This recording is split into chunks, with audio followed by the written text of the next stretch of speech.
All right, we are back February 11th, 2026. Yesterday's recording didn't get to use the audio from this microphone because for some reason on the recording there is a just steady low volume, and I troubleshooted last night, and it happens. I changed chords. Uh, I went through every troubleshooting step, and what I found was if the cable was plugged into channel 1 or 2, it was making that noise, but if it was plugged into 3 or 4, it wasn't. So now I'm recording into channel 3, and I won't know until after I record this, but it seems on the recorder levels that this is uh, a clean recording. But yeah, it's interesting. Uh, I did move the microphone from its previous location, so I jumbled, I moved around the mic, the cable, the recorder in doing so. And in that just slight movement, something changed because I have been recording in channel 1 for everything. So thankful that it did it on that video and not recording episodes of Poets and Saints and ruining those recordings that I would have had to redone versus this one having a safety backup that I didn't have. I mean, I wouldn't have redone a stream of consciousness in an hour and a half, but anyways.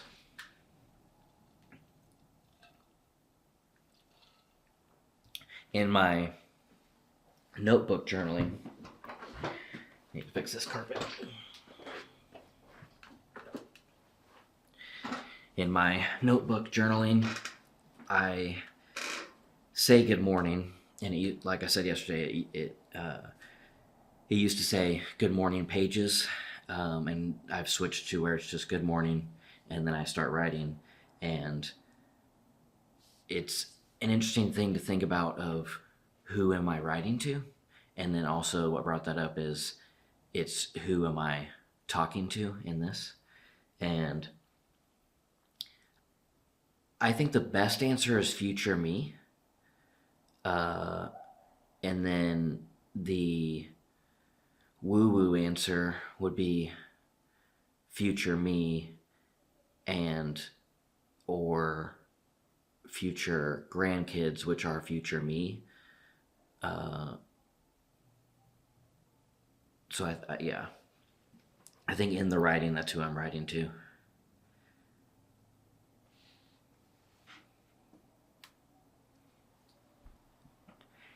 This being public, like I've I've thought about my in my Life Archive project that I've thought about including all the videos and photos in line. That what if I also put my journal entries for that day in line? Uh,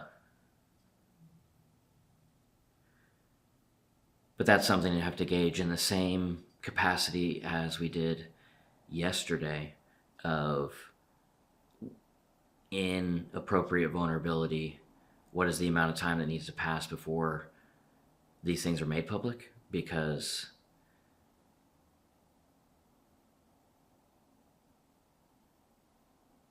of wisdom and all factors involved. Uh, the question of these journals, what I'm recording right now,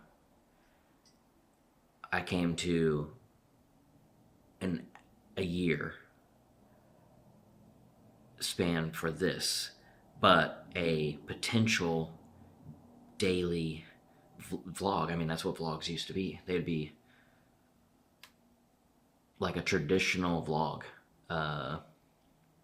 daily, a 30-minute traditional daily vlog, stream of consciousness, uploaded to my Cody Jensen archive channel, and then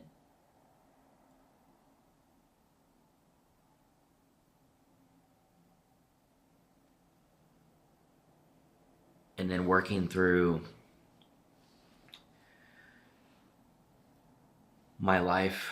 I'm thinking about what I'm going to be doing in Lent.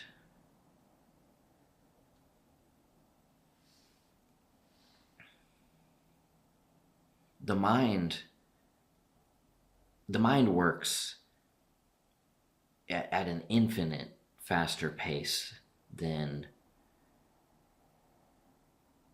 translating thought into the English language, into the most precise words for the English language, so that what I'm thinking is accurately expressed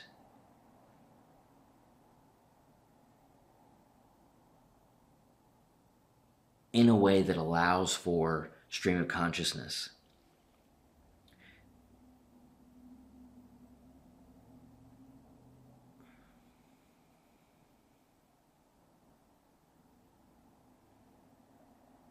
Yeah, because every thought goes through a filter before it comes out in language, both written and spoken. Because there's a thinker that is telling a story.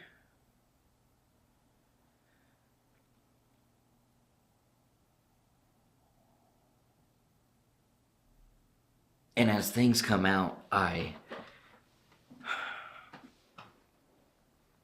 think about context of what is coming out and how much is needed to be said in order for this thought that is coming up in stream of consciousness makes sense to a future reader or watcher. If the thoughts were just today's thoughts, yeah, I don't even know. I think I expressed what I needed to express in that, and then I just continued talking, stream of consciousness, and the thinker knowing that I don't know where the end of the sentence is going. That's one thing that I've learned to do, is just shut my mouth whenever I don't know what I'm saying.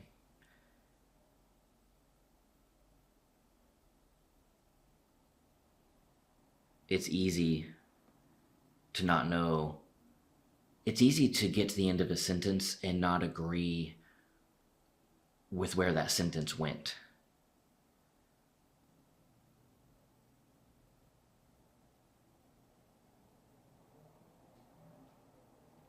I remember the first time that I remember, let's say, a conscious thought about that was in Portland, talking to Marisa Livingston, and in the living room of our apartment, I am talking, and I don't know what I'm talking about, but I'm saying something that I am saying with conviction, and after saying something out loud, the thing that I said was distilled enough,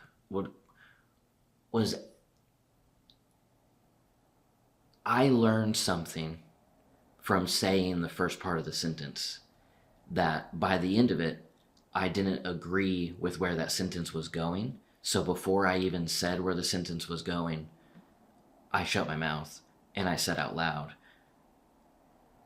I don't agree with what I was about to say, so I'm not going to say it. And Marisa Livingston was like, wow, I've never heard that before. I've never experienced anybody express that out loud, essentially. And just so you know, I know now that this entire time you've been listening to the microphone on top of the camera because I never pressed. Oh, because there's no SD card. Why is there no SD card? Now I'm obviously getting distracted. No SD card.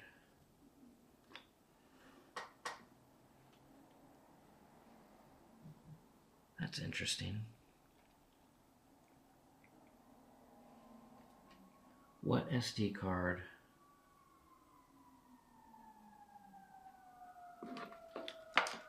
Did I put back in? Yeah, this is.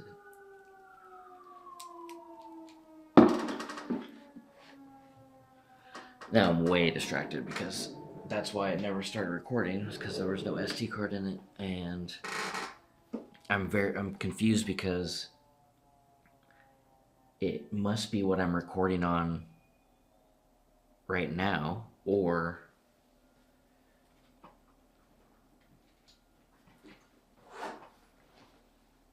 I don't know why.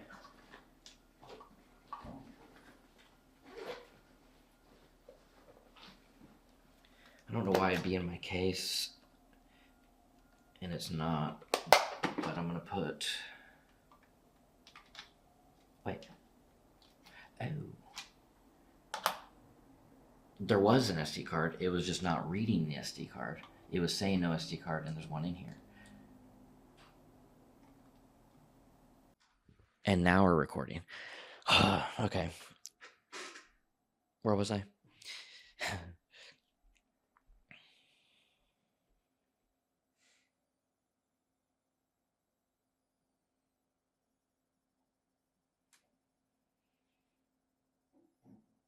Talking, and ultimately we started this with thinking, about saying that out loud, about not agreeing with the sentence that we were about to say. Yeah, I was telling a side quest story about the first time I consciously remember that. Marisa, if I had a plan to go somewhere with what I was saying, I do not recall.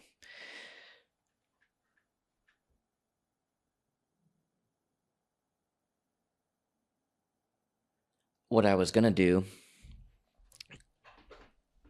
as another part of this stream of consciousness was continue telling stories from my list of childhood memories.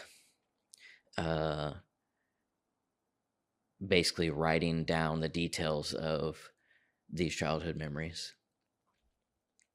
That's all. Okay, that gets me back to, I think, the root branch of the conversation that I was having is who I'm talking to in my journals.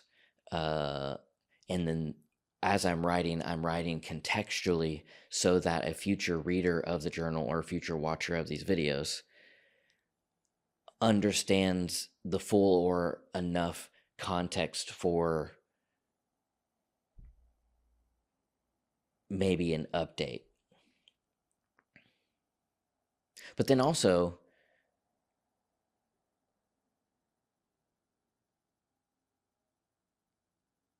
if I'm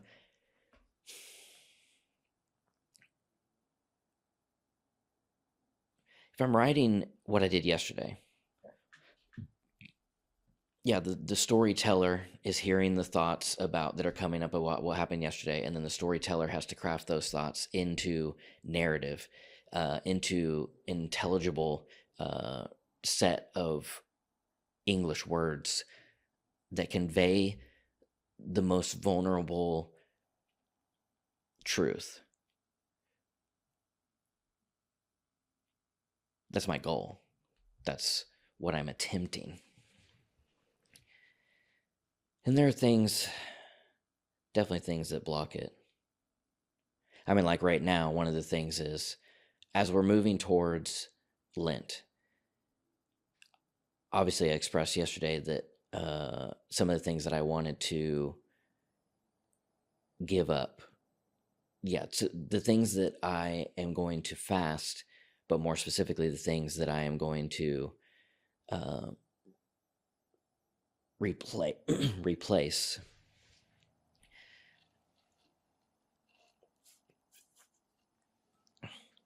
The things that I am that I'm making room for. Uh, and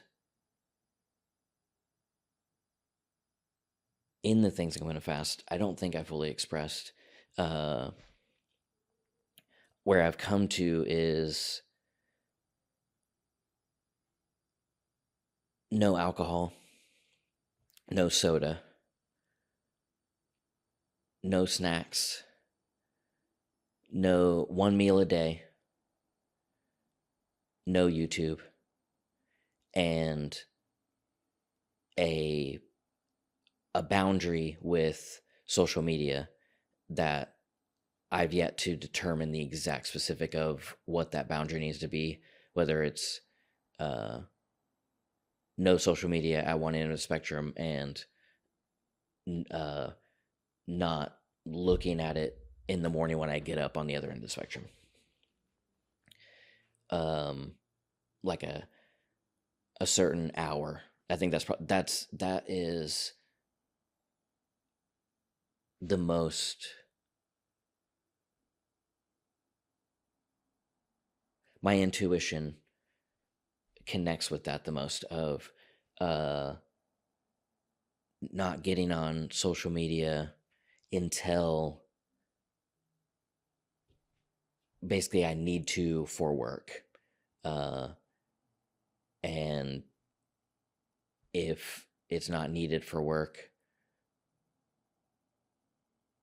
not until after 4 or 5. Or see, that's the hard thing with what I do for City Church is whenever I wasn't doing City Church's social media, it was so much easier to stay off of the scroll.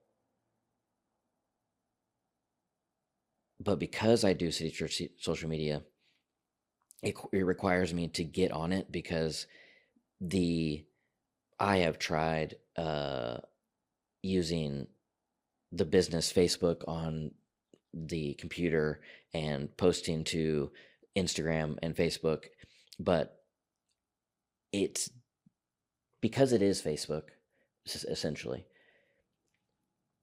It is on the Facebook side of the Instagram Meta um, family, where natively posting in Instagram is so much easier. It's not. It's completely up to date in what features you can use. It knows the size restrictions well before Meta tells Facebook, and it is. It, I cannot do the quality of a job that I want to do for Instagram posting through the business site on web. That to express, it's so hard to stay off of social media whenever I have to keep it on my phone if I want to produce the work that I want to. And I also want to produce work for my own Instagram. So there's a spectrum of scrolling, there's a spectrum of posting, and there's a spectrum of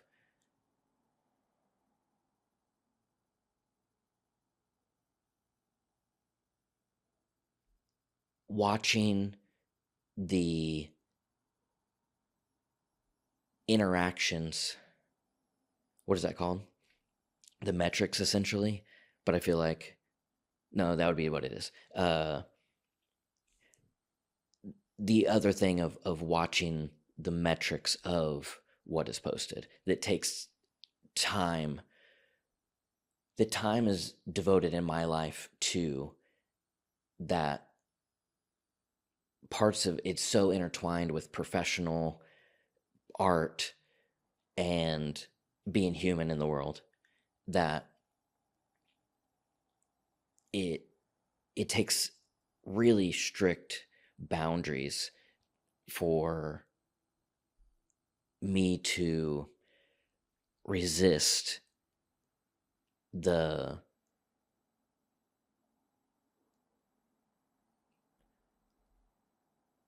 capitalist algorithm that feeds this thing. I understand the system. I criticize the system. I protest. I silently protest the system. But I also love and appreciate how the system benefits my art and my life and what I love to do. That I love recording videos. I love sharing my art with people. I've been sharing my art with people since my childhood living room, and directing the camera at like 2-3 years old.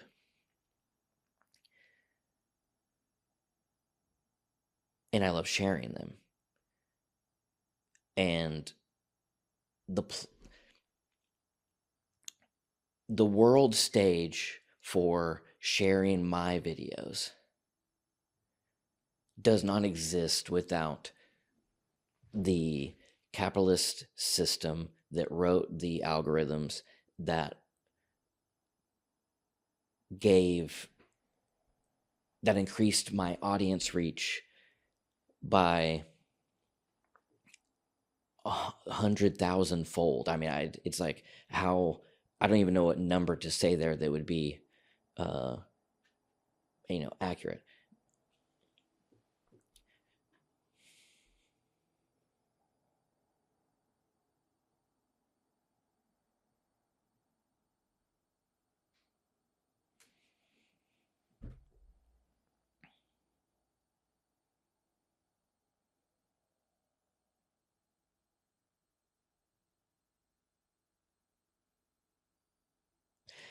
One of the things that I've been saying in the stream of consciousness is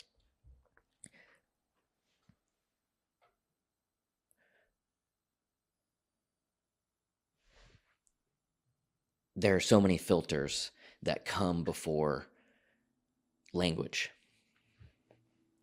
And in these pauses, all the thought that happens to process into language, and when I'm not locked in to like this is when who I am in this video journal is not the who I am all walking days of the earth. When I'm locked into one stream in conversation with somebody, I do pause for the words that I want if I need to pause, but I'm able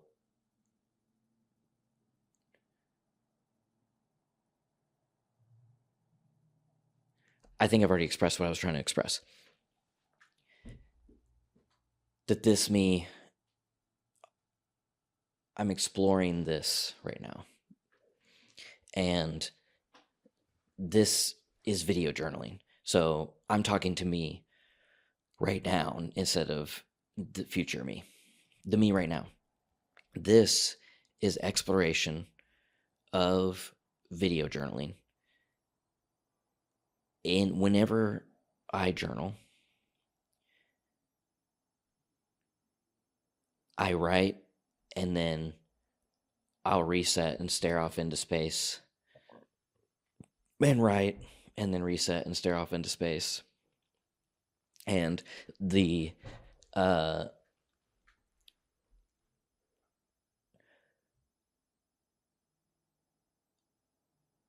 stare off into spaces in my written journals are dashes.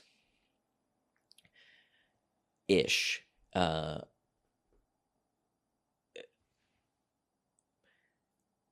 But I would say that's a good rule of thumb. Also, I learned in my more recent years that rule of thumb is a capitalist uh, slavery idiom that exists even to this day. That I say rule of thumb. Uh, I was going to tell you to look it up, um, but also I need to look it up because I can't remember if it was racist or misogynistic, because it's either the rule of thumb is when you grab a rule to whip your slave or your kids or your wife, one of these, that it's thumb width. uh Rule of thumb.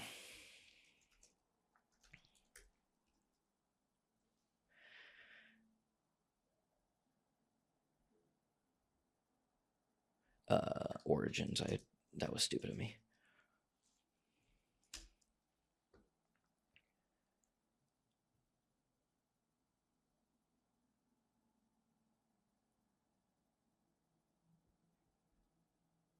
Okay, the origin of the idiom of rule of thumb. Oh, okay. We maybe have an update here. The origin of the idiom rule of thumb did not come from wife beating.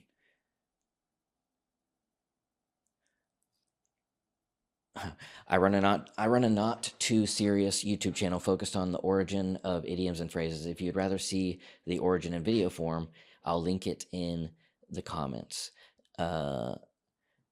The earliest traces of rule of thumb are from the 1600s. In various trades, quantities of goods were measured by comparison of the length or width of thumb. This makes sense since the length of thumb is generally 1 inch. And then goes into the misunderstood origins. Okay, I'm going to read it. A misunderstood origin of the rule of thumb relates to domestic violence. In 1782, the English judge Sir Francis Buller was ridiculed for allegedly stating that his wife beating was okay as long as the husband used a stick no thicker than a man's thumb. However, there is no evidence of Buller officially making such a statement, and so-called rule of thumb law did not exist. Note, in the 1700s, one English jurist wrote, by an old law, a husband was justified in using moderate correction against his wife, but barred wife.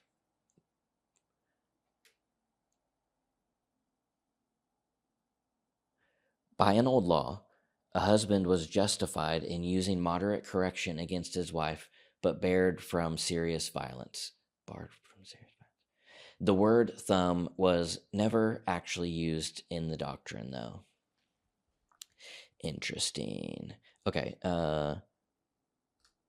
what is your YouTube channel?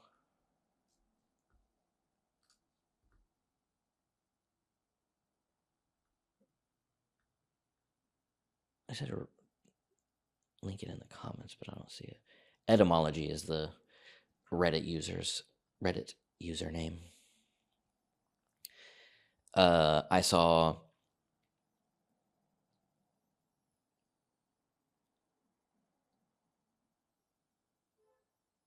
I don't remember where if I saw something or I overheard at the coffee shop something about, it was a meme joke about, no, Google, I don't want to see your AI answer. I'm just here to get to Reddit. And that's what just happened. First thing that I read was the Google AI overview, which didn't tell me what I wanted to know. But the etymology Reddit post from 5 years ago gave me the answer and updated my knowledge that this whole rabbit hole we just went on was rule of thumb, and rule of thumb is not. It's just the rule of thumb is a measuring device in trades.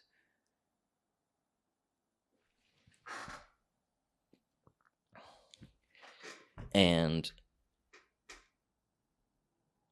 okay.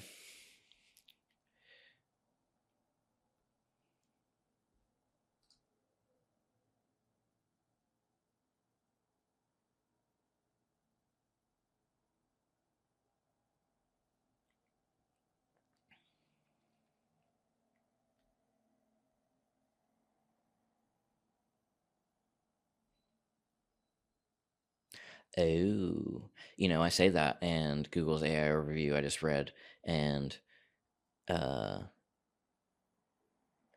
the story, the false folk etymology, uh, was popularized by satirical cartoons of Judge Thumb, but with no actual legal basis.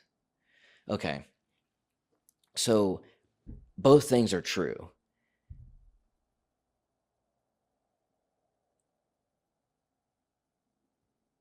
The story that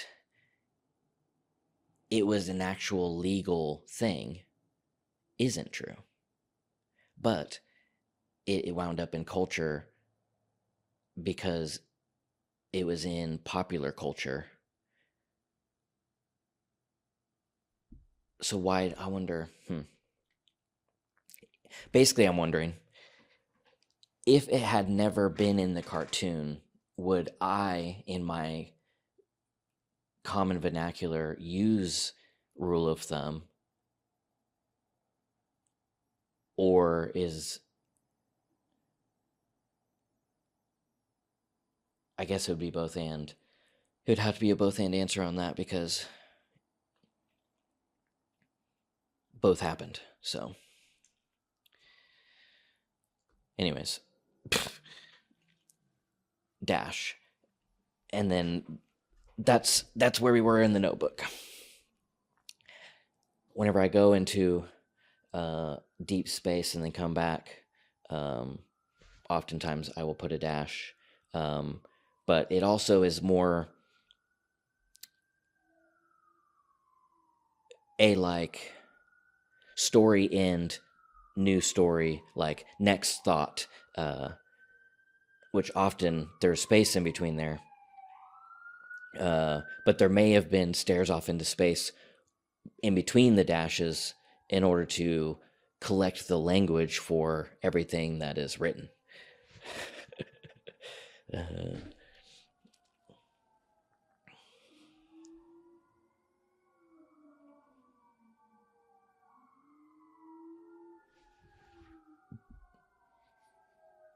okay. We're so many levels, and I know what they all are, and jumping back and forth between them. I don't know if I don't know. Future me, I believe, would understand, having been the experiencer of what's being experienced. But also, memory is finite. So, but I think in the,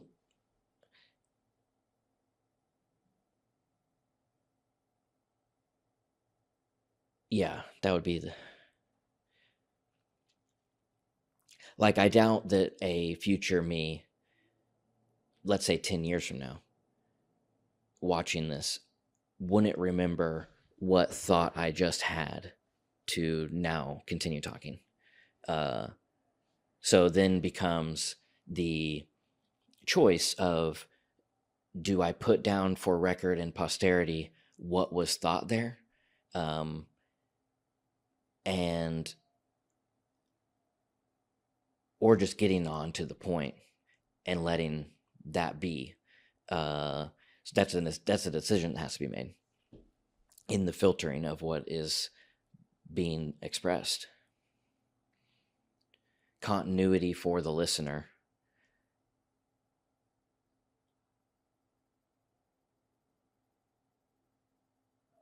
But the mind works so much faster than the processing of the language that it becomes so backed up. There's just no way to express everything. So then there's just the decision of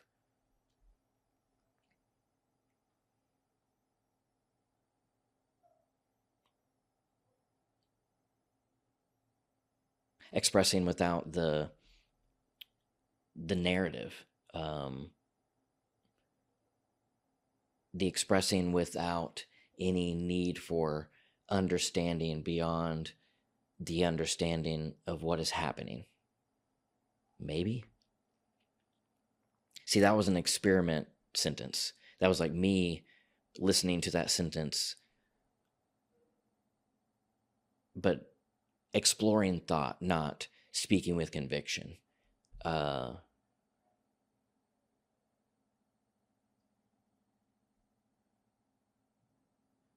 Yeah. Like one thing that I can express is whether like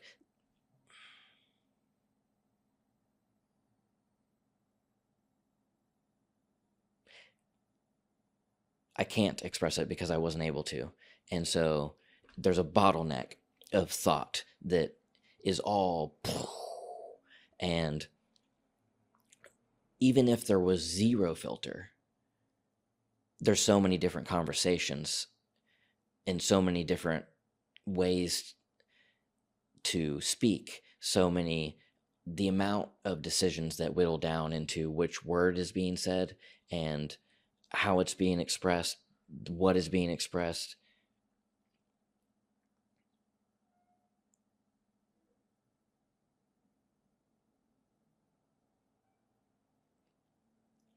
I heard the decision. So here, a story that I think would be apropos here. I smoked weed for the first time summer 2019, and this was on road trip from road tripping from New York City, where I was living at the time, across country to Portland, where I was moving. But in this month-long road trip with my parents, we stopped in our hometown as like a halfway point, get a night's rest before carrying on. And I actually don't remember how long we stayed in Enid and Tulsa, because we did both. But in this time period, the network of decisions of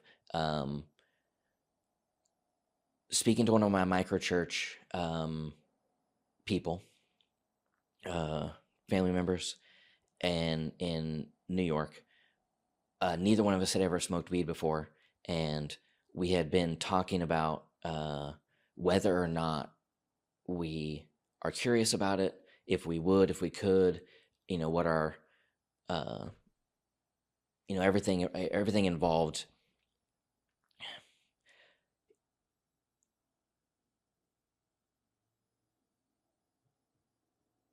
The decision tree, we had started talking about it in New York, and then we were moving to Portland, and our friends that live in Portland that we were moving to be a part of community with, they smoked weed. And so I knew that in between this conversation and this conversation, that whenever I arrive in Portland, it is recreationally legal.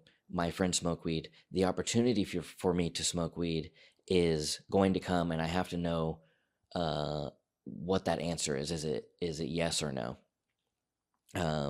And if it is a yes, I don't want my first time to be there. I want my first time to be with my dad. And so my dad at the time owned a couple dispensaries, and actually at the time he owned one dispensary, but regardless, he owned a dispensary, but he wasn't much of a smoker himself. And so I told him the story that I'm telling you, that I want to smoke weed for the first time, and with him. So I smoked weed for the first time.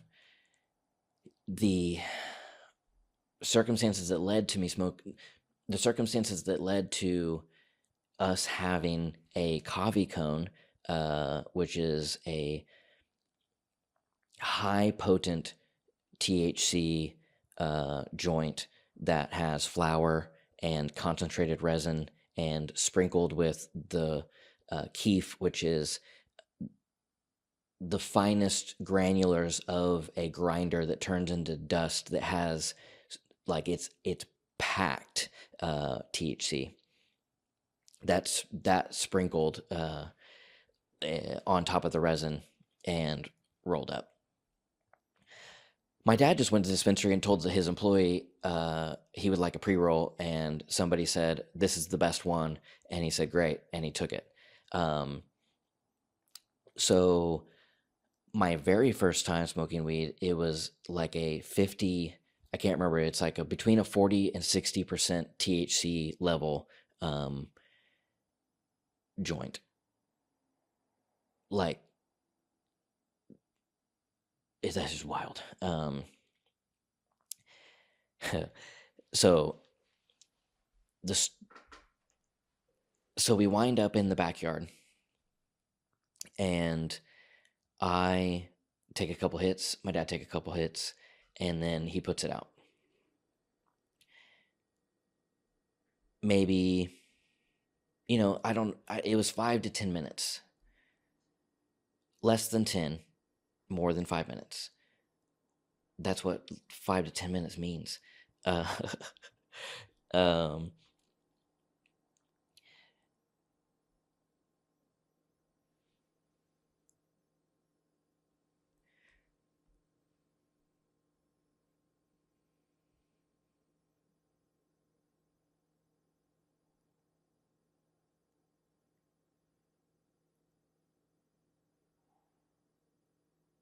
so we each take a couple hits, and I say I don't feel anything, and he's like, I mean, you feel it, I mean, basically immediately. So if you're not feeling it now, then we just need to light back up. And I was like, okay. So we share half of this joint and then put it out. Within a few minutes of that, a video can play right now. This is me high for the first time, and I am screaming on the ground. I feel like I'm falling into level after level after level. I mean, it's like a roller coaster G-force sucking me to the ground, and it feels, whoa! You can hear it. And it was such an insane experience that was so different than any experience that I have ever had, that I was like, if somebody was acting the way I'm acting, the person I was 5 minutes ago would not believe me. And I expressed that. And I also,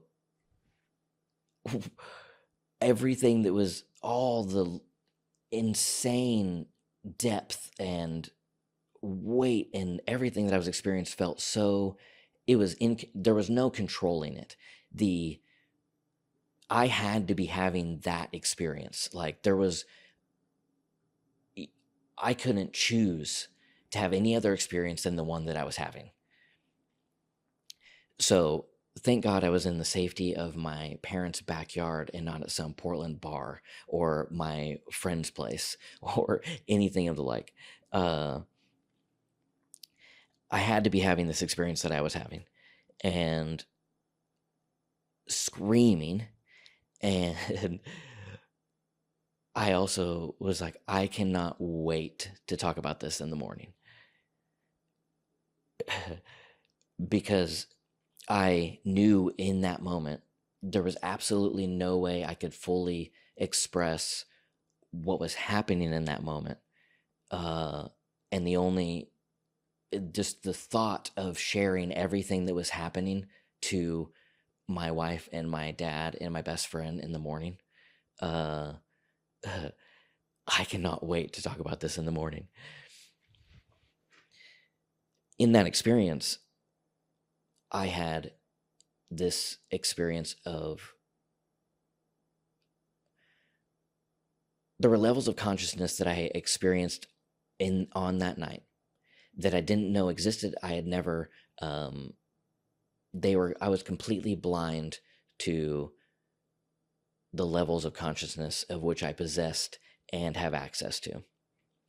I have since accessed these levels, and that's the person that is speaking to the camera and expressing himself in this way. But that night there were so many levels of thought, and I could see all the levels of thought, and I've told this story many times on record. So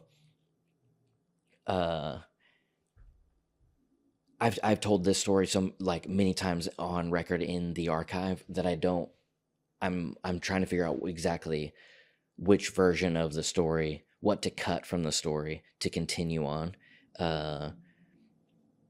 because all of it is so interesting. And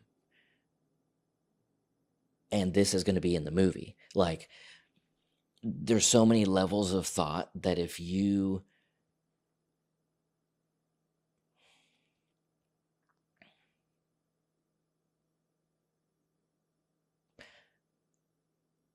I want to express this. Levels of thought, and then also streams of continuity. And each story is existing in parallel.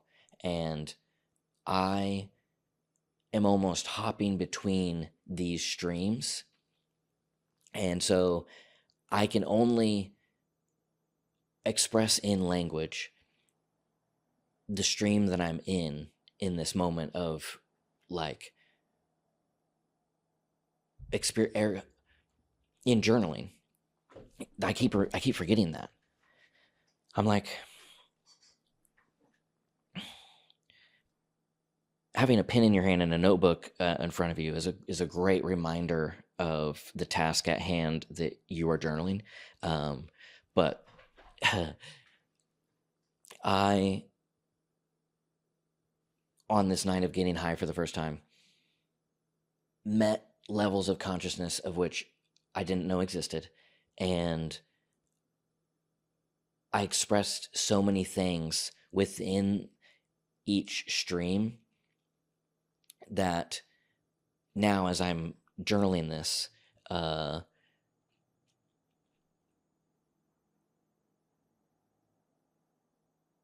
I'm popping in and out of streams. And each one is either a vocal stream or a thinking stream. And then there's the witness of the streams. And then there's the witness that I am a witness of the streams. And that is that's the level of which I try to express.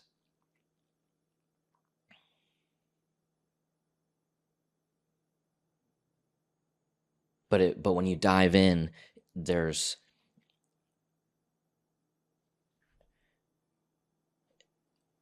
like, this is going to be in the movie.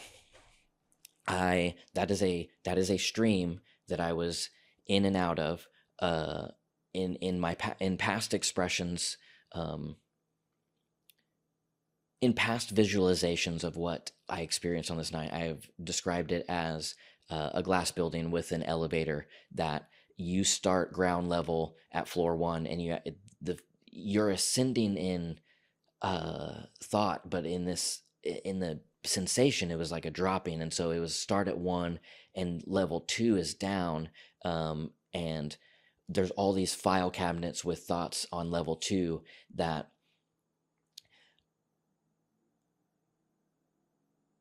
and then there's basically replicated on 3 file cabinets and information organized or disorganized. Like every level has its consciousness.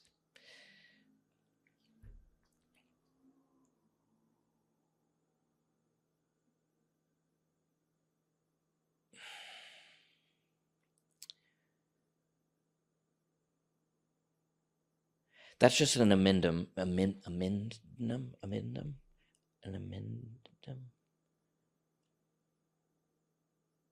That's an amendum. I think that's right. To the streams. I'm in and out of streams. One of the streams is whenever I come back to a stream, I have to like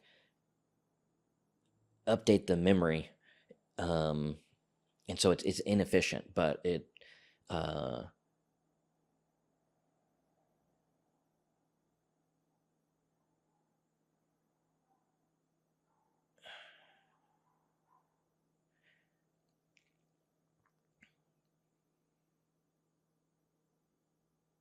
I'm trying to express out loud the stream of this will be in the movie. But in this current state of consciousness, I'm bopping in between streams. And one of those is whether or not to tell you the metaphor of the elevator, and if that is helpful in this moment. Let's assume you already know about the elevator. Okay. Streams are like the elevators. Each level. I'm zoomed out, and each of these levels is visible to me as like a diorama. And one of the streams, whenever I accessed the view of this building, actually the first time I didn't access the view, I just accessed falling into each of the different streams in and out. And in one of those, this will be in the movie, because what is happening, I'm literally recording this. I'm telling you the story. It's going online for this art project of my life archive. And I also want to do what my thought process right now is, 1 second from every video in the archive in chronological order film for my YouTube channel. And all that to express this expression that came out the first time I am tripping balls on weed is this will be in the movie. And here it is. I mean, it's now 2026, and we moved in the summer. This is 2026, and that trip that I'm telling you about was summer 2019. So in that amount of time, my entire life, like, motivation is different. My entire life is different. But my internal life is also the motivating factor. The central aim has been sharpened. The pursuit of freedom broke me out of the spell to come to know experientially and spiritually where my central aim is, and what it feels to be on aim, and what it feels to be off aim, and continuing to feel more on aim in every moment. And in that pursuit, all that is being created is being created.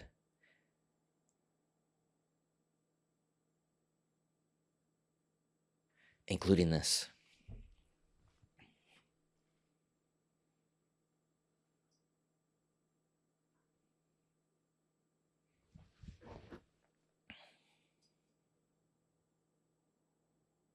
And one of the streams of consciousness that I experienced for the first time that summer in 2019 is the forgetful level, which is what I would express as I'm like doing what I'm doing right now and trying to come back to a stream. And then as I'm trying to recall, the stream is still going and I'm being pulled into other streams.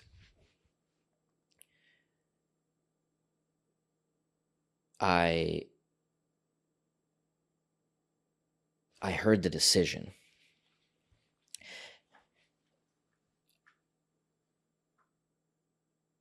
I became awake to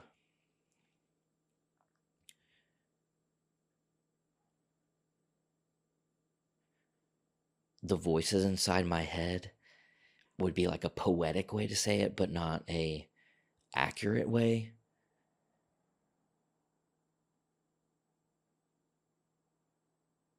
It's accurate in its in its poetry, but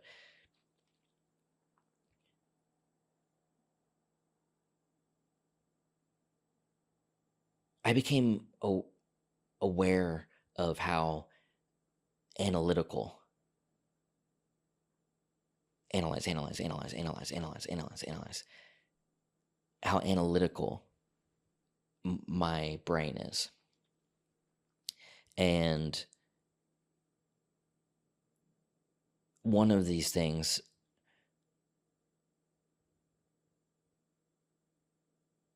was I heard the decision. Because as I was talking, as I was about to say something out loud, I had to make the decision between saying fuck or fudge, damn or darn. Like I'm about to say the word, and then in this moment on cannabis, my heightened sense of consciousness allowed me to hear the decision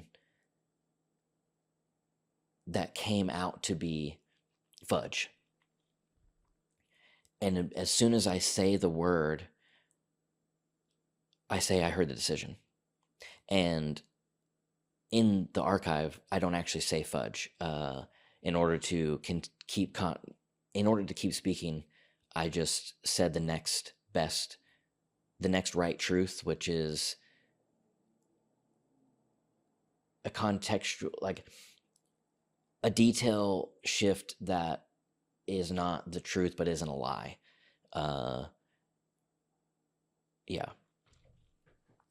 But I wanted to express that in the archive, it's a different word, and I don't remember exactly which word it is. And because the other day we were thinking about talking about memory and how every time you access a memory, you change it. And so in order to keep a memory pure, the only way to keep a pure memory pure is to rarely remember it. And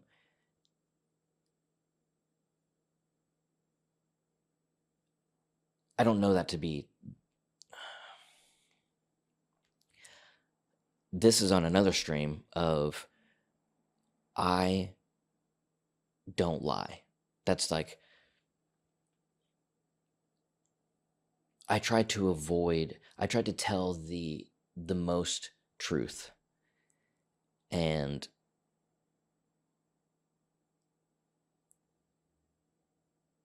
in my pursuit of truth, it filters into the way that I speak and the way that I express myself, because I want every word to be as accurate as possible to the thing that I want to communicate.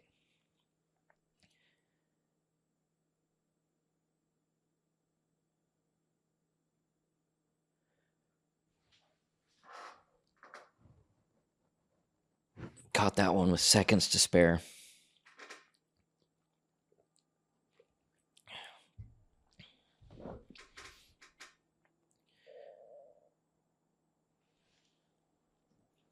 dash I have been doing a lot more stage time in those years as well. I went from online stage time only, YouTubing, and life is a stage.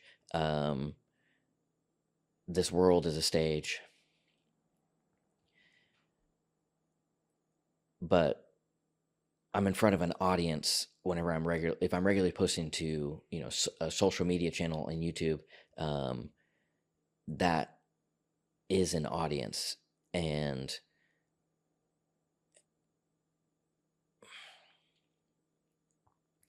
I'm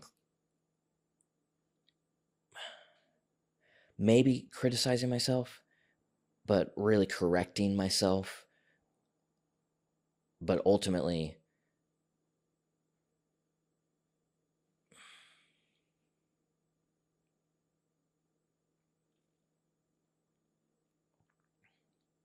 I'm talking about speaking the truth, not lying in stage time. And I got lost on a non-important stream.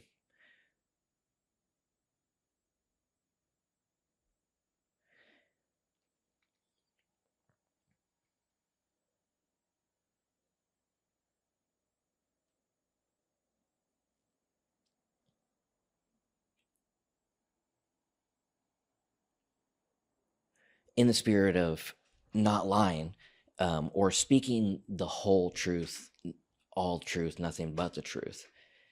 That is hard to do in journal form.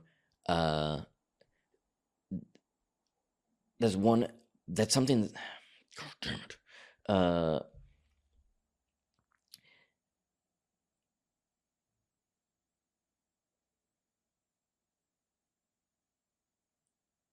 I don't want to withhold any truth in journaling. And I am withholding a truth right now that I'm high. But it's not hidden though. It was hidden because I never said it out loud on this video. So I'm not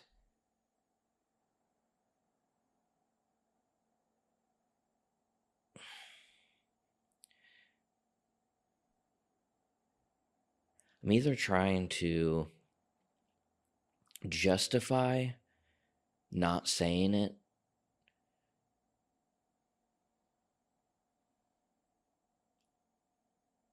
or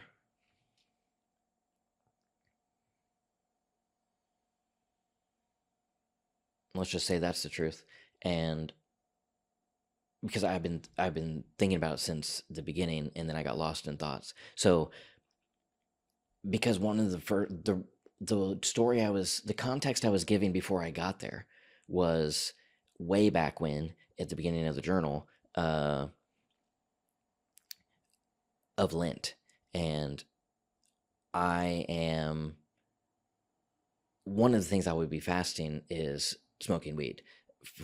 Because I, just an update on that story, because I do journal about this, but I haven't video journaled. I guess I did put out a podcast on it.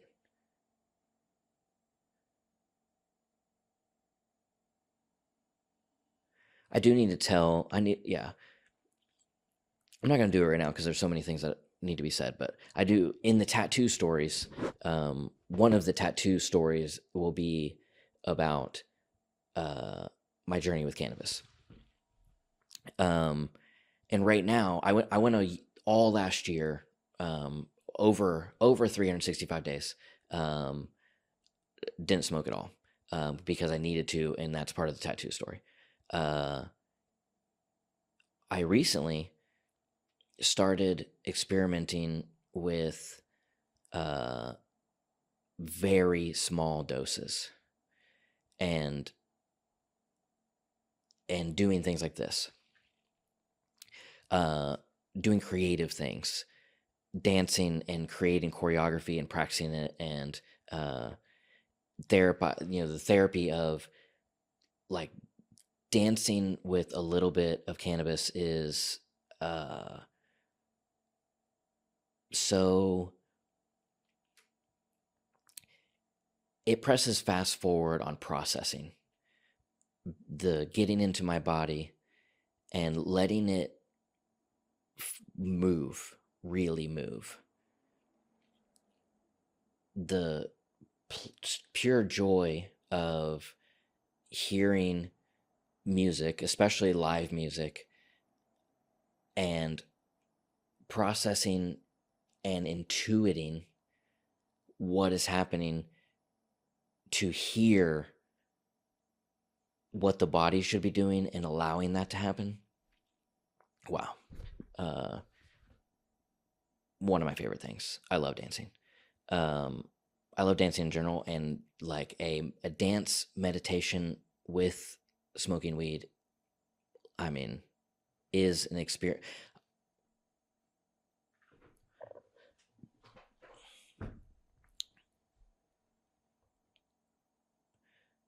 Stopping myself to think about, it is an experience. I was going to say that I'm trying to decide is if it's a recommendation or a just an expression of the way that I am. And that is one of the most powerful, therapeutic, and worshipful like things that I do in my life. But in recent, these last few weeks, just experimenting with if it's something beneficial, if the year break gave me, changed me, and allowed me to process enough information to set correct boundaries, to be able to use weed in positive ways in my life without it taking over, without it taking control, where I'm in control of it and I use it with intention, or it's in control of me and I use it without intention. And there was a early period of my usage that I was in control and used it with intention. There was a period where it was in control and I used it without intention, and the Spirit revealed that to me in a powerful enough way to grace me with the opportunity to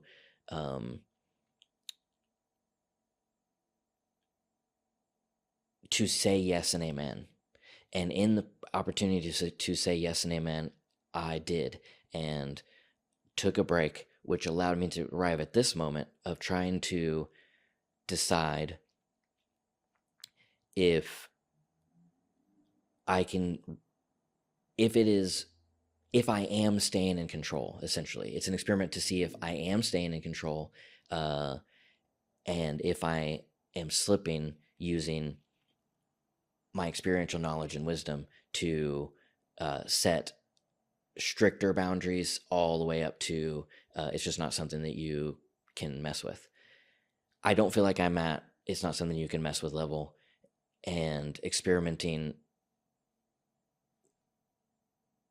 with where the boundary should be.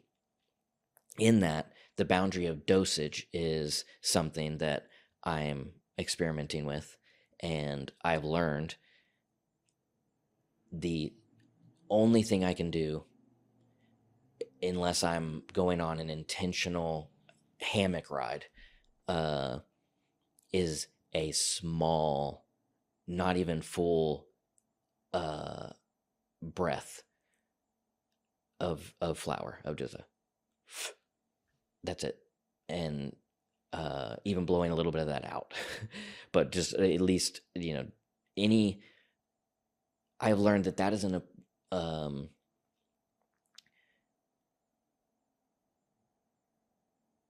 I've learned that's the boundary I should keep. Period.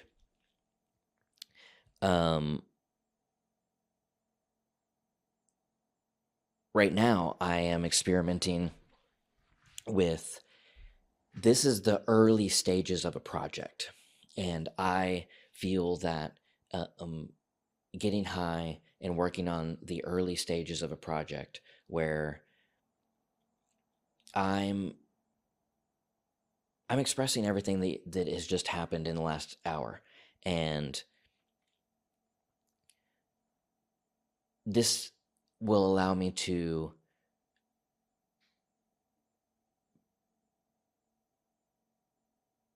this is fast forward processing through everything that I'm about to make. And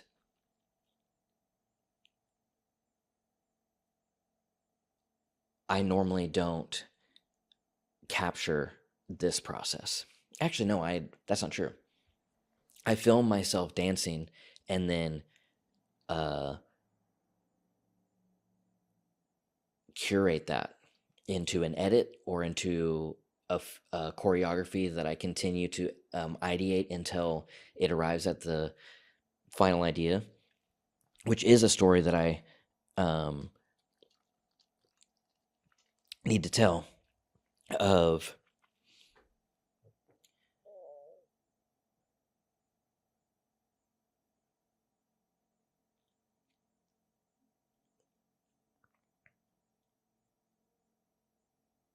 I, for the posterity. I all the projects that I'm working on, they're all processing, and uh, yeah, just allowing them to process. Some things don't need to be said out loud, or I would interrupt the processing if I said it out loud. I am doing this dance project, Big Ass Truck. So I envision it as a three-part series. The first part of the series is out now. Is Big Ass Truck movement research, Big Ass Truck rehearsal, and then Big Ass Truck go see your Ford dealer. Um, the first video, I smoked weed, I danced, I probably did, I mean, at least 16 different filmed takes of the same 15-second dance. I then curated that by watching them all, got them all in my editor and lined up and watched every single take and then organized into the top, like into the selects, organized into the selects. And then from the selects, I whittled that down to 5 really. And then I like dropped one to make it 4. And then I put that on Instagram with all, I used Premiere's new AI magnetic lasso. I don't know if that's the right name for it, but it automatically does, what do you call that? Rotoscoping, I think, is one of the terms for it, but masking out something and putting it on a different background or doing whatever you're doing. But it now built into Premiere, you literally, I just select my person and click it and then press play, and it cuts me out fully. And I put 4 of me in line in. I put 4 of me in line, Okay, synchronized in just a dancing. second. Hey, That's 10 Echo. foods. The No, Kindle Echo, ebook is Echo. $2 and No, 4 of me in line, synchronized to the song. okay. Bruh. Synchronized to the song, uh, labeled 1, 2, 3, 4, and which dance do you like best? I'm thinking part 1 of this one, part 2 of this one, and part 3 of this one. And while it's going, the one that I think that I'm watching is lighting up in yellow. Uh, I don't know why I explained that in such detail. um, the the next one um, is going to be Big Ass Truck. rehearsal and will be the final choreography, and me and two other dancers all practicing um, that dance. And then Big Ass Truck, Go See Your Ford Dealer. I want to then, I was thinking about, I need some big ass trucks for this video. And I was like, one, the tallest truck in the middle, straightforward, headlights on. Two other trucks, backed in, tailgates open, like real tight. And I'm standing on the ground in front of the headlights, and the other two dancers are in the beds of the trucks, in the bed of the trucks. And big ass truck dance, and then dance ends, Go See Your Ford Dealer now. Because that part is Go See Your Ford Dealer now is in the song. It's in a different part, but I'll just move it. And I was thinking that, like, where do I get these trucks? And I mean, one of the thoughts was, I mean, like a Ford dealership has the trucks, and so like if we should just go to the Ford dealership, and then I'm like, it would, one, we have to tell them regardless, because they're gonna come out and try to sell us a truck if we're hanging out, and to really get permission, and three, like, it would be funny to actually collaborate on the reel with a Ford dealership. Like, that is an extra level of the joke for me. Cassidy Wickersham, one of the tattoo stories, and she was talking the other day. We were talking, and she has social media clients, and one of her clients is a Ford dealership that she runs socials for. So it's happening, is what I'm saying, and I'm excited for it. And the dancers, the dancer that I had locked in for this, she got hired by Disney Cruises and set sail. So I'm going. Oh, and I asked Monica, and she said that she was in. And I think I'm going to ask Joy Bruin, because we haven't done a dance video together yet. And I'm also going to do an individual video with each of them. I need to think about what to do with Joy, but I figured out what to do with Monica.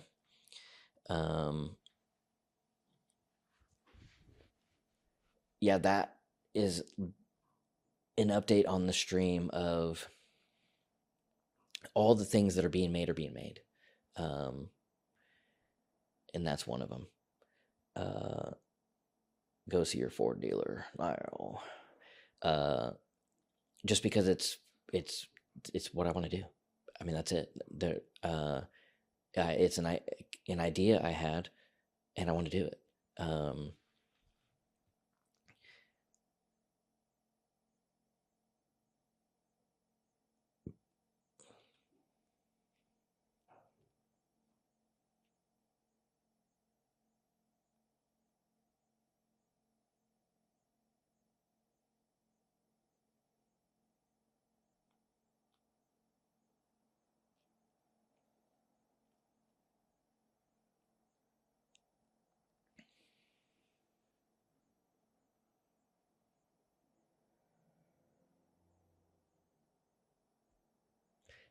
An update on a stream that I just had, is I'm working on the baptismal for City Church, and today I posted on Slack,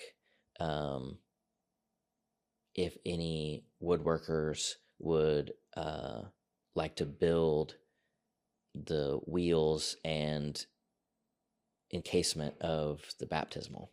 And I know two people have already responded, and I was just thinking about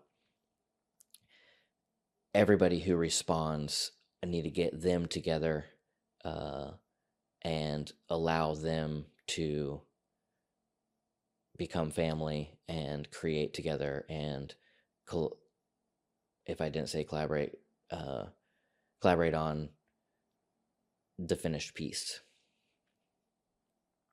Yeah, I'll give them the creative direction uh, of it, which is I want it basically to be a simple pine wood coffin, but done beautifully with a lid and wheels.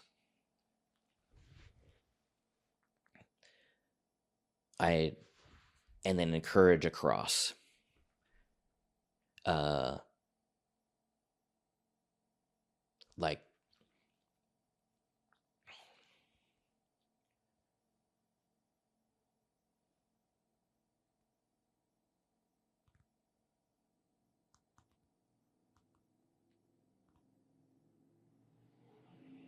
I was just thinking about the detailing of the corner of the coffin instead of it being, I forget what that's called, but where it's like this instead of just like this on the corner. Um, but encouraging a cross, and I think the coffin itself be simple, but the cross be as artisan as somebody wants to make the cross is my thought.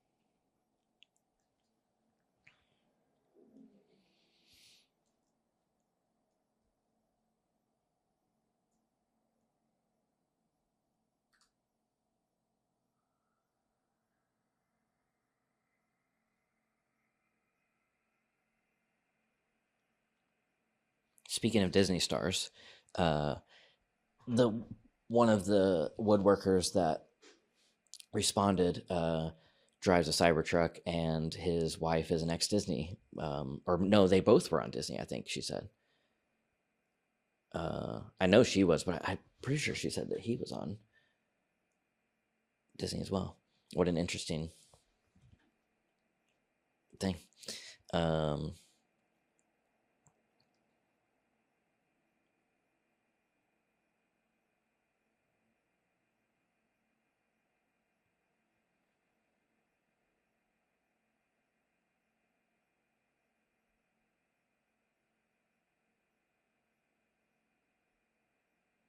that's what I'll do.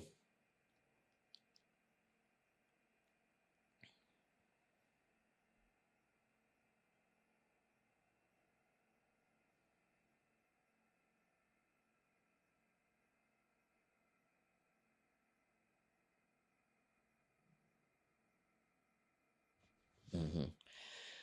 One thing, I like the video. I doing the edit last night. I like the video better when I don't have something bright white on the screen. Also need to. This was 2,500. Nope. Yesterday was 2,000. This 2,500, and I'm moving it up to 3,200 to decide.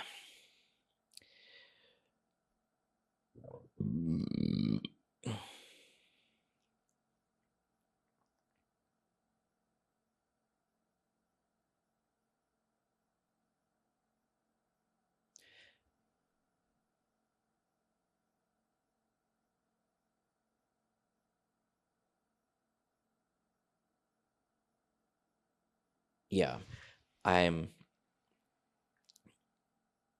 in the 30-minute vlogs. I will be I will be speaking in those 30-minute video journals after having sat in stillness for an hour having journaled at least a page, I will then be speaking and I won't be high. And I'm doing what I'm doing right now high and doing it marathon style, is to press fast forward on the processing of being able to sit down and do that fully,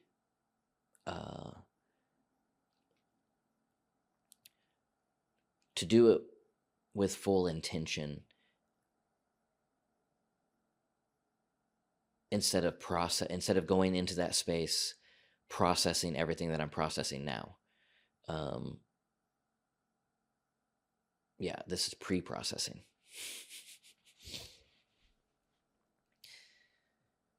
I definitely see I relate computers and my brain. It's the way that I express how my brain works. It's like the way, like I don't quite know if it's the way that I experience it, but it's the way that I express my experience.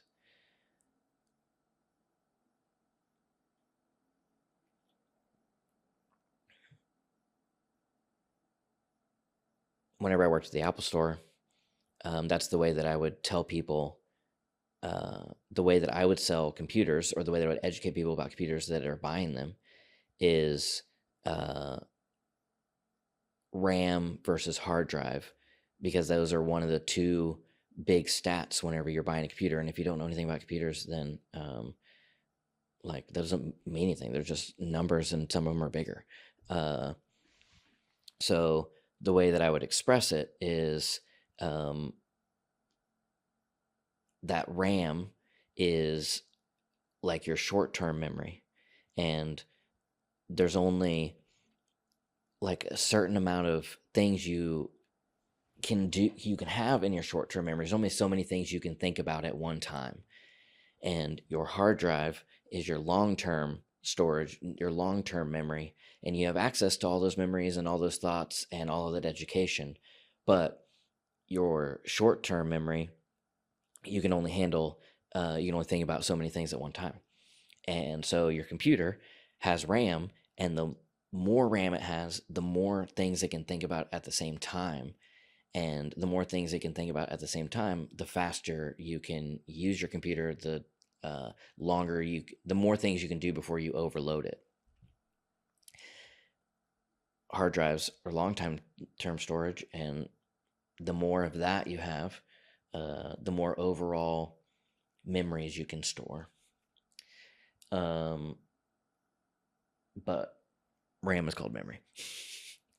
But then I told somebody that I worked with, that's the way that and people seemed to really get what I was saying. Like the way that I explained it, in the moment, selling it 15 years ago, whatever it was. Like people with their eyes lit up. So I knew that they got what I was saying. But I said that to one of the other employees, and like a manager, I think, and he is like, do the people understand that? And I said yes, and he said, well, the way that I explain it, and he told me his way, which I think is an equal and acceptable way to explain it, that merges into the way that I think about my own brain, is your hard drive is your file cabinet, and you have all your files stored there, and your RAM, or your memory, your short-term memory, is your desk. And you can have your a bunch of papers on a desk, and you can see them all, and you can process the information, but there's only so much that you can have on your desk before it becomes overwhelming. And so the larger the RAM, the larger the desk, and the larger the hard drive, the larger the file cabinet. And in those two ways of thinking, I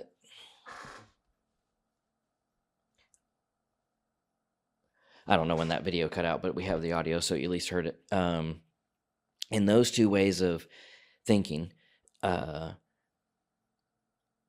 that's that's how I express the way that I think. That being in silence and stillness, meditating, therapy, going to EMDR, like those types of things, that helps you process and clean your desk and organize your files so that you can be present in. It's hard to be present when you have a messy desk and when you can't find your files and nothing's organized. But if everything's organized and your desk is clean or clear, uh, you can be more present to what is here and now and not be lost in the trenches of your brain. And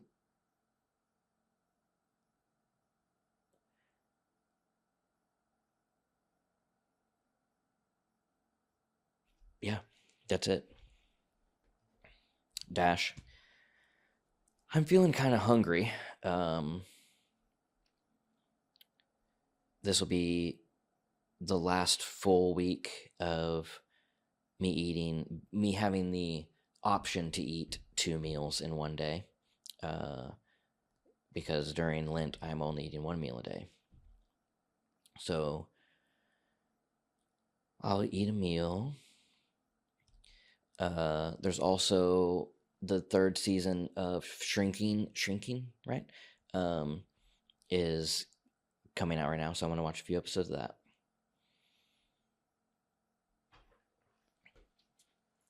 Um,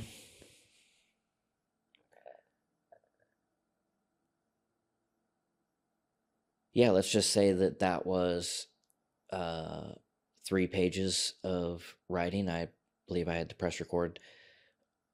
I believe this is an hour and a half uh over, and so let's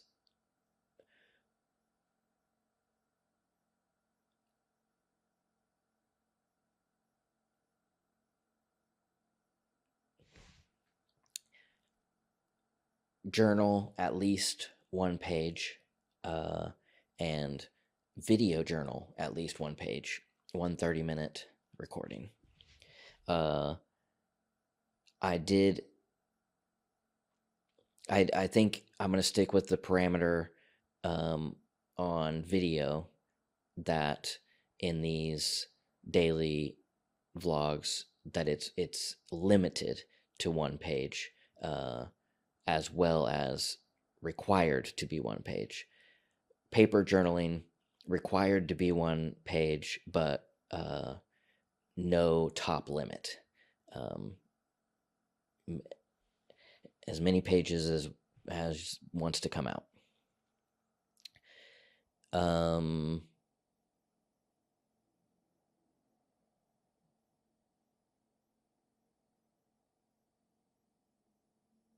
Trying to think if there's anything else I want to wrap up in today's recording.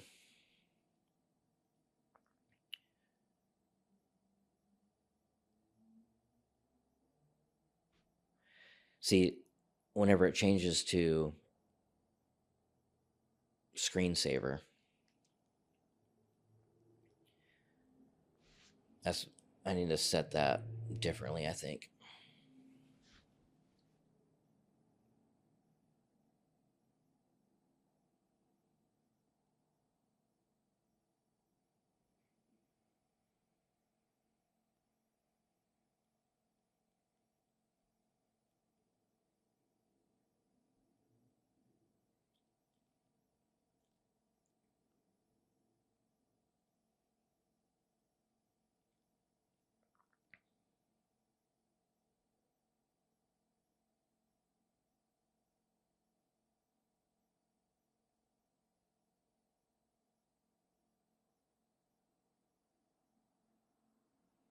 Deep in thought, if you can't tell.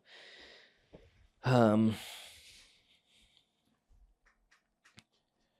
yeah, I think that should be where I call it for this one. Um,